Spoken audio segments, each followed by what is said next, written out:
Good morning, everybody. As you can see, my hair is still wet. I just got out of the shower waiting on a package this morning from Amazon for the truck. And as soon as it gets here, we will get it open and I will show you what we're going to be doing in this video. So as you can see, the package arrived. I already got it open. We got red and black spark plug wires. So this is what we're going to be installing on the truck today. I'll give you a little backstory though. So when you buy a truck or a car or anything really from somebody used, you should always get the mechanical set right first before you start putting a whole lot of time or investing money into that said vehicle. So this truck actually runs really good, but there's a slight miss. So usually when I buy vehicles, I would do a tune-up, oil change, just kind of flush all the fluids to get it ready to go so that I know is it as good as possible, no matter what the past owner has told me, because sometimes you just can't believe everything they say. So when I bought the truck, they had said it had a tune-up. It appears that they had put new spark plugs in the car, but did not change the wires. So a special part of doing a tune-up is replacing wires, not just spark plugs. So today, like I said, we ordered those red spark plug wires to match the outside of the truck because I think it'll look fire.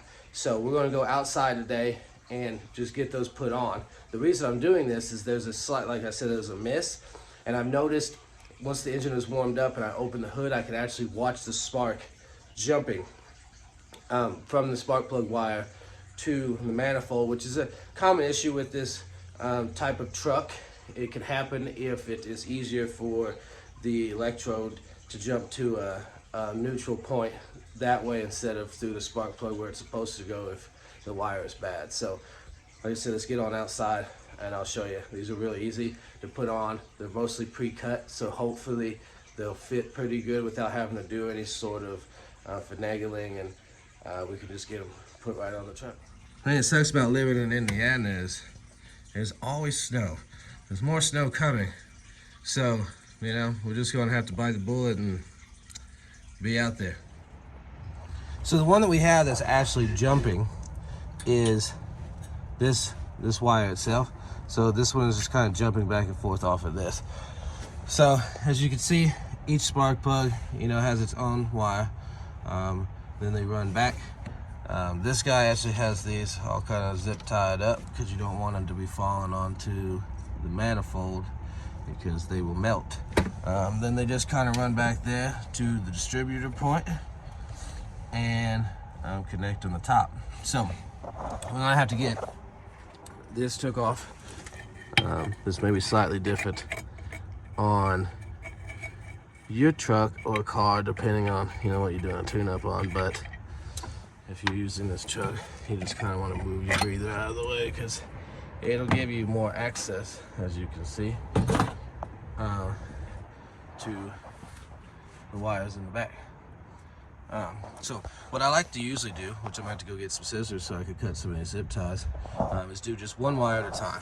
That way you can't really mess it up. You can just yeet all these off here. I mean, the firing order is, able to be located right here on the top of the engine. So if you want to do it that way, you can, but I always just find it easier to do one at a time. That way you can take it back inside. We can measure it with the ones we have so that we get the perfect length to each cylinder. So let's go ahead and get these zip ties cut off, and I'll grab one of these wires out. So this is a great time to go ahead and check those spark plugs. I already popped this one loose, so we're just taking it out by hand just to check and look, and let's see if we can get it to focus. That's not horrible. So like I said, these ones actually look pretty decent. There's some carbon buildup on it, but not anything horrible. The gap is still pretty good, and they're not covered in oil or nothing weird. So like I said, he had put these in. Obviously they're not completely brand new, but they're good enough to run. So this is something you want to check when you do the wires, that you're already in here. You might as well change these. So like I said, mine are decent, so make sure you check all of them, make sure they all look similar, make sure they don't have any liquid on it, and you should be good to go.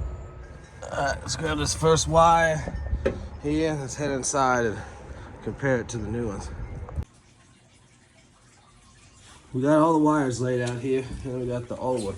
So these new wires are 10 mil These old ones were 8, so they are thicker. So either way, you just kind of want to lay these out and try to get the one, I don't know, closest to what you have. You don't want them to be too long, or vice versa. So you just want to try to lay it out side by side. And sometimes it's harder to do. That one looks like it's about just slightly longer. But so I'm gonna get the wire. This is kind of hard to match up sometimes with one hand.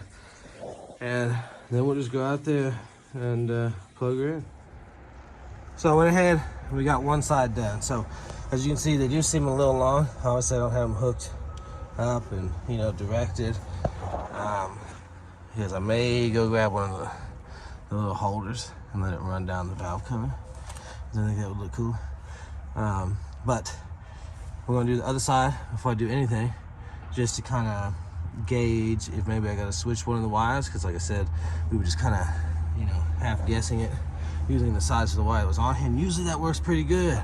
But as I continue to do more, I realized that there's 2 different types of wires on this truck, because some reason we just, I don't know, took random wires from somewhere and yeeted them on here. So I'm gonna go ahead and finish up that side.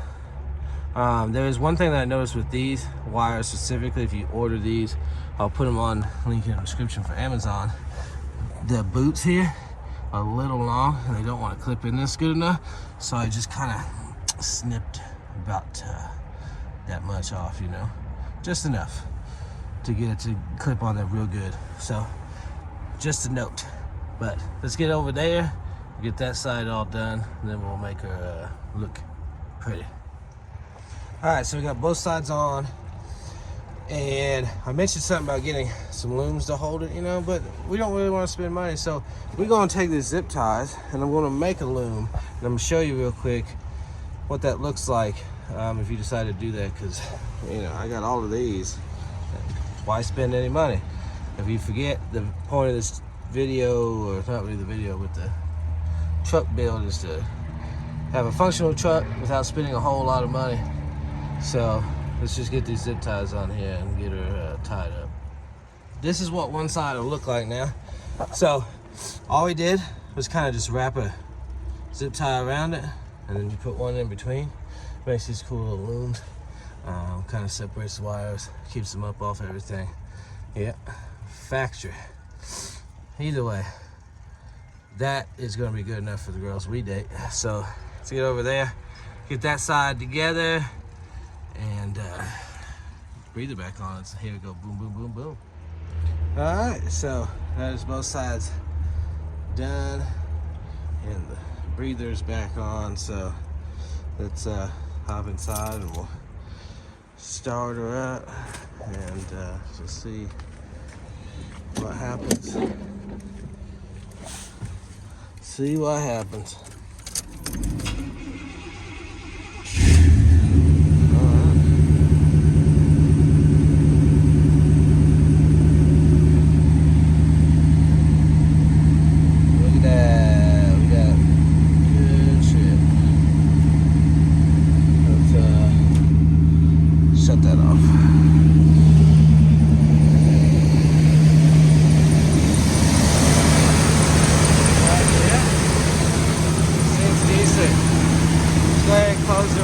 Go for a ride. Alright, so we're taking a little stroll here through a park. She seems to be running pretty decent. There's still a slight miss on like higher RPM. It's not down low like it was, so I'm pretty sure it's probably gonna be something to do with gas issue. I don't know how old the fuel filter and stuff is on this bad boy, so I'll probably check her next. But she revs out a lot better than she did, so we'll see on this little takeoff here.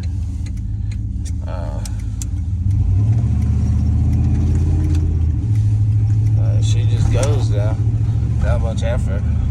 Before she would about, partially through your takeoff would just bog. It doesn't seem to do that now, so hopefully that'll fix most of her issues. So let's head back home and wrap this up. So I hope you guys enjoyed this video, and as I drove it around more, that slight mist that I talked about pretty much faded at higher RPM, so maybe it just needed to blow the cobwebs out of it. I mean, the truck hasn't really been drove a whole lot past the owner, just used it to haul wood, so maybe more we drive it, better she'll get. So stay tuned, more videos on the truck coming soon. And there's actually like a snippet in this video of what is going on in the next video, and I don't know if you can figure it out and guess. Maybe hit it in the comments, because I'm already started recording for the following video. It just is a pretty big video, so stay tuned for that. And like I said, see if you can guess down below, and if you haven't subscribed already, make sure you subscribe, because we're going to just do a whole lot of stuff to this truck. So if you like Chevy trucks, this is the place for you. And as always, I hope y'all have a great day, and I'm going to sit here in the swing and watch the snow melt. Deuces.